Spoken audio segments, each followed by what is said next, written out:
most welcome to our YouTube channel. Thank you so much for always viewing and subscribing. We're always so happy to have you, our viewers. As usual, you know, we are raising awareness about infertility, and we have so many causes of infertility that sometimes we may not be aware of.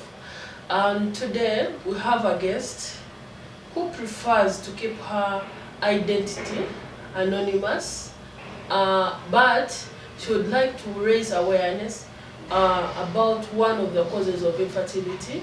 She'll be sharing with us her experience and everything that she has gone through, so that we can learn.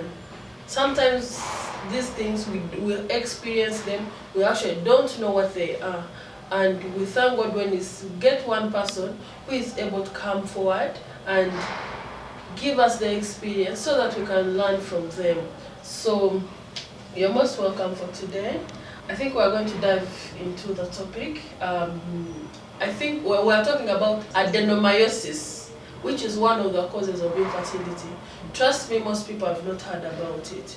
And I think after our guest, I will need also to invite a doctor who will talk about it, so that he sheds more light on the different medical treatments and the care that they give and condition that they give towards that condition.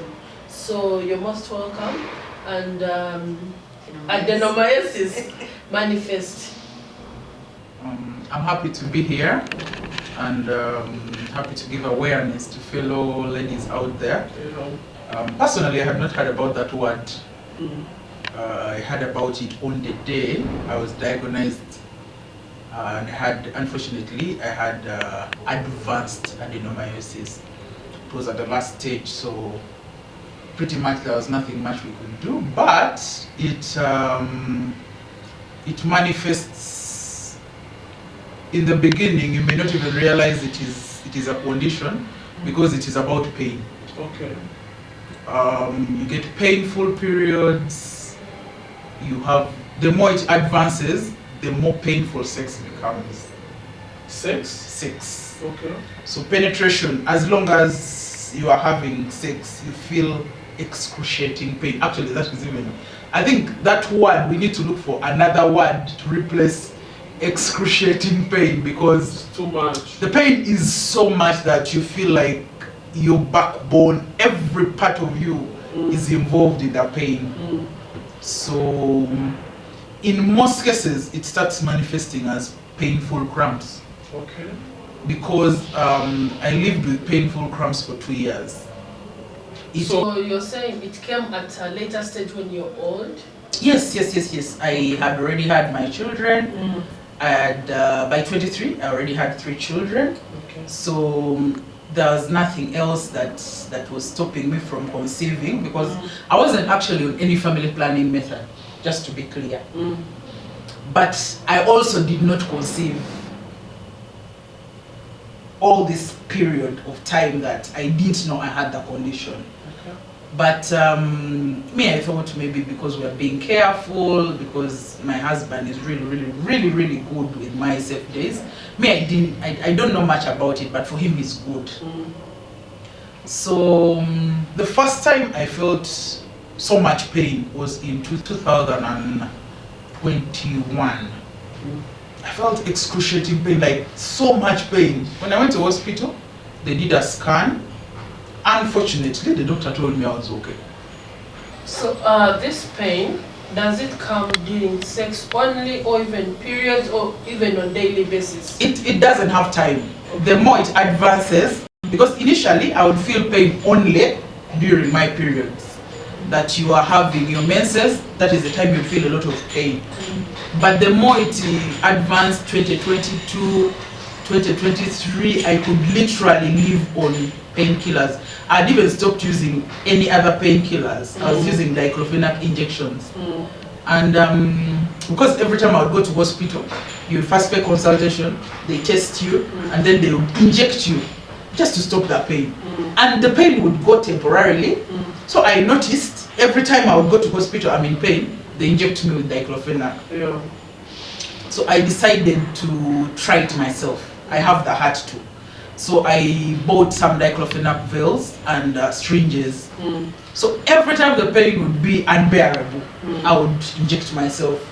Little did I know I was actually getting addicted. Because I reached a point and I was using 6 veils a month. Every time I'm in my menses, actually, I would use 6 veils. I would inject myself. If I still feel pain, I keep injecting myself, and it went on and on, really, until such a time that I kept asking myself, but what is wrong? Because I had been to private hospitals, not government. I kept moving from one hospital. There are hospitals I went to along Entebbe Road. There is a hospital I went to in Namugongo. And then the last one was in Sonde, where I did a scan. And then that is when they told me, that was in January 2024. I was told, you have cysts, you have endometriosis, and these cysts need to be removed. According to them, they had actually seen the cysts, not the condition that I had. So I had a friend whom I talked to about it, and I'm like, these guys are telling me I need to have an operation. But I don't feel comfortable with it. Despite having 3 kids, me, I wanted more. I told myself when I reach a certain age, I want more, 2-3 children. So in my mind, I literally knew that a surgery was not part of it. So the person told me to go to a government hospital and told me, oh, I know a very good gynecologist who is in Kawempe referral. So I'm going to make an appointment for you, and then you go and see him and see what he says. But even after seeing him, I would recommend you go and have a second opinion. That would mean now a third opinion to me, because I'd already got an opinion, I had done a scan, everything was done, and if I went to Kawempe, it would mean a second opinion. So he had advised that after, you would again go to another maybe gynecologist and get a third opinion. So I made an appointment in late January for February. And then I went and saw him. But in between, before I went to him, I called him. I was in a lot of pain. And then I told him, you know what? I am in so much pain, because I was in touch with this gynecologist. I told him, I'm in so much pain, I don't think I can wait. What are the options? So he told me, one is sending you an ambulance if you can't move. I told him, no, I can even get a bike and come to you now. So I was like, that must be serious. Let me give you tomorrow. Because I was supposed to go on, I think 12th February, but he pushed it backwards to 5th. Because he could literally feel me crying on phone, and he's like, this must be much. And then he did for me an emergency schedule. I went, I met him. He told me to go for a transvaginal scan, plus this other normal scan we normally do. Of course, I waited a bit. When it was my turn, the person who was doing the scan didn't even push the transvaginal scanner in me for like, it was just at the tip of the entrance of my vagina. And then I felt like something was entering me with a force, you know, that force of someone having a child.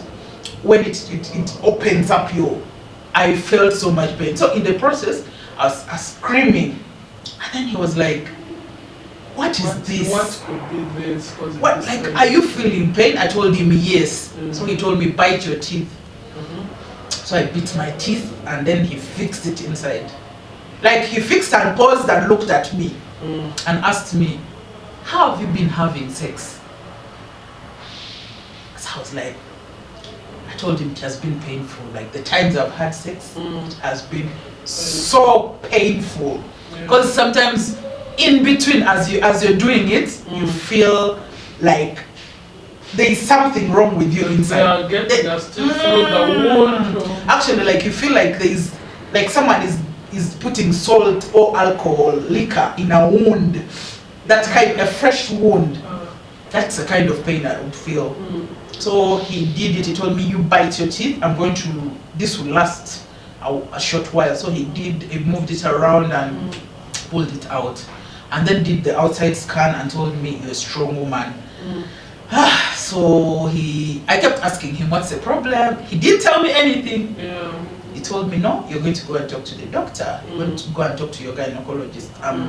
You know, those results are sent through the computers. Yes. So as you move to this office, the next office has your information like that. So I went back to the gynecologist and he told me to sit.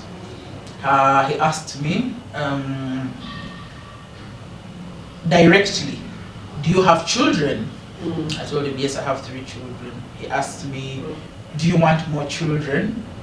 I told him, yes, I actually want more children. So he told me, what are the odds that in case you cannot have more children, you'll be a happy woman? I told him, I thank God I already have 3 children.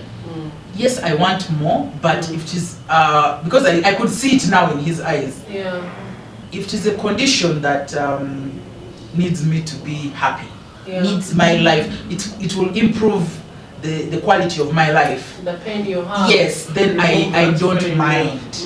Because me, all I wanted was that pain to go. So he sat me down, he took me through, he educated me about the condition I had. He told me, you actually have advanced adenomyosis, and unfortunately for you now, there is one solution, and that is to have a hysterectomy. Hysterectomy is a process where they remove your uterus. At 33, I felt like that is too much. I felt like at that moment I was like, yes, I want the pain gone, but again, I've had so much that comes with that surgery. Because me, I've met people. I have been in groups where people discuss some of these things. They talk. They say your sexual life will never be the same. You'll be dry. This will happen. I had all those things in my mind, but I kept asking myself, is it worth it? So he took me through. He gave me a contact with a doctor in India, and then he also gave me a contact with a doctor in Kenya, a gyno, and told me, I want you to take your time and talk to those doctors. I am going to talk to them because I'm not going to let them charge you for consultation. I just want you to get more information about the condition, and see where you are, and then see a way forward after. So he told me, you're going to go home, you're going to talk to your partner, you're going to think about this. Anything you do henceforth should be consensual. You should agree that this is what I want, your partner should agree that this is what you want. So he gave me the contacts. I went home. He had already given me a very, very, very strong painkiller. Because he told me, where you are now, you actually need morphine. And for me, I felt like morphine was a no-go. I felt like that would be something extreme. Because I have read about morphine. I know what it does. It's actually very addictive. Once you begin it, you may never be able to stop it. Yes, I was addicted to diclofenac, but then that one was manageable. It was crazy. So I first chatted with the doctor in Kenya, and he gave me his time. He told me, you know, this is what you're supposed to do. This condition, actually, adenomyosis, has no treatment. So maybe to take you back, how is adenomyosis different from endometriosis? So endometriosis is treatable. Actually, you can get endometriosis and you're treated and it goes off. Now adenomyosis, you live with it till your menopause. So are they related in any way? They are all causes of infertility. That's what I can say. That is the relation that I am 100% sure of. Because when you have adenomyosis, conception becomes a problem. Actually, they are like 70% you may not get pregnant. So he talked to me about a process called laparoscopy. He told me, maybe if you don't want an open surgery, because hysterectomy, they cut, it's like you're having a baby. They cut below your abdomen and then pull it out and do that. They remove the uterus. The uterus, yes. okay. So he had told me, one, we could do laparoscopy, but in this process, we just remove those things. Yeah? There's a way they do it medically. So they remove them and your uterus stays. But the doctor told me this is not a guarantee. Because I may do this, I may tell you, come to Kenya, book a flight, book an appointment, I do the surgery, and when you go back to Uganda after 6 months, it is back. Yeah. There is no guarantee that if you did a laparoscopy to remove them, you would get better. For it, when it comes to stay. And unfortunately, even them, yes, maybe there are causes, maybe strenuous things in the uterus, possibly given the fact that I gave birth a little early. It's not for sure, but these are all speculations. Because according to them, it's a very rare condition. And it doesn't have, like how you say, infections. When you go to a dirty toilet, you'll get them. This is not it. This one just comes. It's not, it's about those muscles in your uterus. So when I chatted with that doctor, he told me, I would advise, because I told him also I had kids. He told me, I would advise, if you had kids, just let it go. I felt like, So I also started chatting with the doctor in India.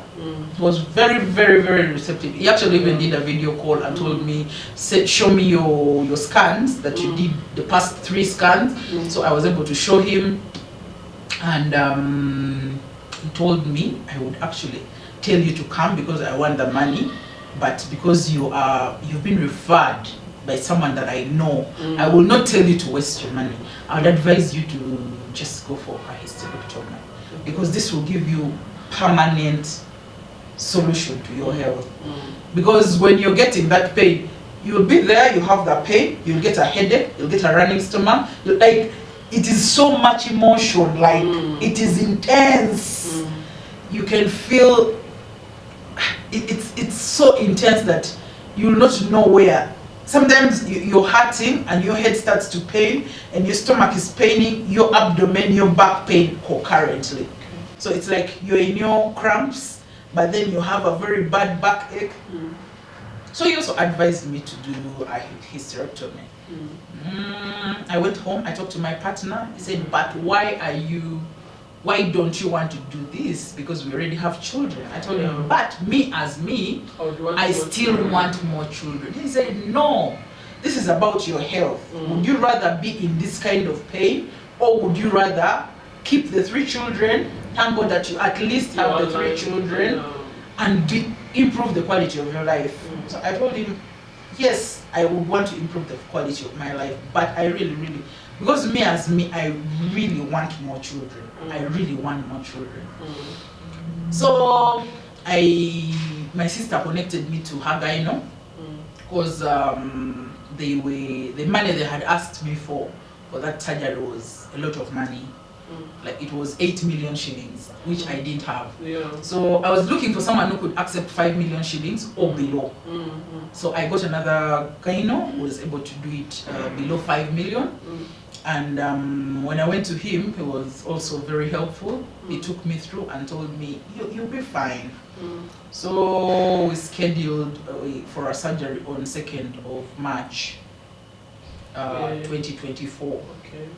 I was a bit worried because I read, after that moment when I accepted that, okay, I'm going to have surgery, I started reading about it, the risks involved, whether people come out alive, but it was crazy. I kept saying, what if my children, what if, but I mean, with God's help, I kept praying, and things started to sink in. I started to accept the reality. I told myself, Frida, you'll be fine. So I checked into the hospital on 1st of March. So 2nd of March, we had in the morning around 6:30. The doctor came, he told me, are you ready? We talked about it. He told me, this will be quick, this will be quick. But of course, me, I read the number of hours that I involved. I was so worried, Prosi. I was really worried. I was like, okay, all these hours and you are lying on a table. So, but he was a friend to my sister, and he actually even prayed before the surgery. So he was a blessing. He has been one of my biggest blessings since I met him, because I feel like I owe him a lot. So we had surgery and it took 5.5 hours. Wow. I even slept in between because they didn't do a whole body, they did a half. Yes, so I was able to chat with him, and then at a certain point I got tired. But that experience in that theater was, I think this is like the second time, the third time I'm talking about it. It was one of the most scary things, because I had had the surgery before. I'd been to theater before in 2019. But it wasn't like this. This one was like an ultimatum. I took it like, this is like something too serious. Yeah, this is a I felt like this is this was a part of me that was leaving my body. Yeah, true. It was crazy. So when he removed it, I was awake because there was a push. He told me you'd feel a push and pull. So as they were removing it, you'd feel like they're pulling your intestines. I feel like it's in my throat. I feel like so it was just very mixed emotions. I was throwing up, and then I would hear him say, this is not good, this is not good. And that was freaking me out. I felt like, okay, what is happening? And then he would say, okay, I'm almost done. And then he starts pulling and pushing again. And then, so I started praying, I started singing in my heart, of course, because I wasn't able to do it loud. So I started praying. I had like 7 people attending to me, and I think that was also comforting. There was someone holding my hand literally the whole 5.5 hours. As the anesthetist actually was holding my hand, and it was like, you're going to be fine, you're going to be fine, you're going to be fine. Take a deep breath, you're going to be fine. Yes, because they saw I was really scared. But according to me, I felt like I'm not coming out alive. Okay. The pain that I was feeling, I felt like, so that freaked me out so much. I felt like my life was ending. I would leave my kids, I'd leave my family. It was so scary. I wouldn't. If there's an opportunity for us women to look forward to knowing, having this information, reading about it, because some people are like, that can't happen to me. But I mean, this is something that is already there. Yeah. I feel like it's not just about women who are infertile who should have this information. Because me, I wasn't infertile. I have 3 children. So it's just important for you as a woman to actually have information about some of these conditions that affect women. For example, today you're going to go through this YouTube channel. You're going to hear the word adenomyosis. Yeah. Whether you're married or not, just go through the process and go to Google. And understand. Just type the word adenomyosis and read about it. Just for your own information. Go, when you hear about endometriosis, search about it. If these are women suffering. It's not that men are the ones who have these conditions. It's for women. It's women. It's us women facing these challenges. And at the end of the day, it's you to carry the burden. The final burden is upon you. So it's always good to go for medical checkups, because me, in all the 3 years I had this condition, because I started feeling it in 2021. But in all that time, there's even a time my husband told me, I don't really understand what this pain is. Because every time we'd go to hospital, like that pain would even come like at 1, 2 a.m. Then we drive to hospital, and the doctor tells you there is nothing. I don't know how many scans I had, but every scan I would have, there would be nothing. Was okay. It was normal, like normal. So at a certain point, Happy was asking me, but what is this? Because even when we go to hospital, the best they are going to do for you is inject you, and then you'll feel better, and that will be the end of it. Maybe that will take me back to ask you, how supportive was he towards your situation and the whole family entirely? How did they support you through this journey? Well, for him, because for him, every time I would go to hospital, he would be there. Throughout my antenatals, I'm blessed, I would say, because all my children, I had them with his help. And that is key. I would still like ask men out there, always support their women. This is huge. This is huge. When you understand what she went through, this is huge. Why would you leave your woman to go to the hospital alone when she's going antenatals? Why is she going alone? Yet this is part of you also. So that is huge. So that's why I was asking you about the kind of support he gave you. He's actually, he is a very supportive man, because all through the first child, the second child, the third child, he is literally the first person with me in hospital. Okay. We are there together until I have the baby, and then we go back home together. In most cases, it doesn't even let anyone. None of my relatives, actually, I can say this with confidence, none of my relatives who have seen my blood. It's always him who gets, when we get home, he always makes sure that he's the one doing the laundry for those. Because I think he says, this is my responsibility, or this is my friend, because we are friends. Maybe he says, this is my partner. I don't know what is in his mind, but he never lets anybody touch those things. As long as we come back from hospital, the baby has been born, yes, I'm there resting. The first thing he does is soak those things and wash them himself. He has never let anybody at home, because normally when you give birth, people come around, maybe your auntie, your sister, your mommy, yes. Everyone, so he's always there. So about this whole situation, he has been there, because even in the night when I'm telling him, you know, I would groan.